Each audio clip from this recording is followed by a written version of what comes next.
ألبرت فيش كان معروف باسم الرجل الرمادي وذئب وستيريا ومصاص دماء بروكلين. ألبرت كان سفاح وقاتل أمريكي الجنسية، كانت من هواياته قتل البنات الصغيرة والنساء، وكمان كان بياكل لحومهم.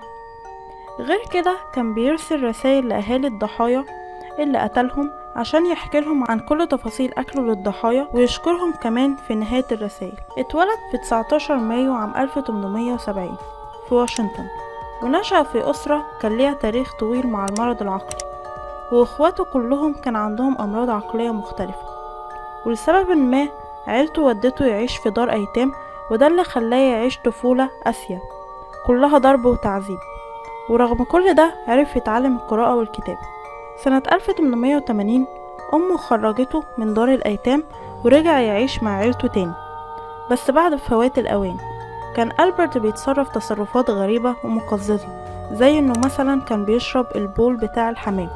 سنة 1890 راح ألبرت لنيويورك عشان يبدأ سلسلة من الجرائم هزت أمريكا كلها في الوقت ده. ابتدى يخطف البنات الصغيرة والنساء، كان بيستدرجهم لمكان بعيد عن بيتهم، وبعد كده يقتلهم ويقطع جسمهم ويبدأ يطبخ اللحمة ويفصل اللحمة عن العظم، وبعد كده ياكل الضحية. كان بيستمتع بتعذيب الضحايا قبل ما يموتهم، زي انه كان بيدق مسامير في جسم الضحايا، وكان بيستخدم آلات حادة تساعده على تعذيبهم. كان بيعاني من حالة نفسية زادت أكتر بعد ما زوجته هربت مع راجل تاني، وده نتيجة تصرفاته الغريبة، وده اللي زود من وحشيته وإجرامه ضد النساء والأطفال. كان معظم ضحاياه من الأفارقة، وده عشان في الوقت ده كانت الشرطة الأمريكية ما بتهتمش بأي بلاغات بتيجي عن الأفارقة نتيجة العنصرية اللي كانت منتشرة في الوقت ده. فضل ألبرت يقتل ويبعت رسائل لأهالي الضحايا يشكرهم على تقديمهم للحم الضحايا اللذيذ، وكمان كان بيبعت لهم تفاصيل طبخه لحم الضحايا. من أشهر الجرائم اللي عملها قتله لبنت اسمها بريس، وكان عندها 10 سنين وقتها.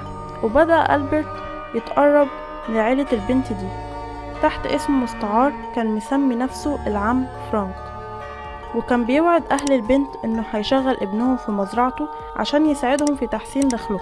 لكن الحقيقة إنه كان بيتقرب من العيلة علشان البنت الصغيرة، وطلب من أبوها إنه ياخدها لبيت أخته علشان تشارك في عيد الميلاد، والأب ما منعش الفكرة ووافق إنها تروح معاه.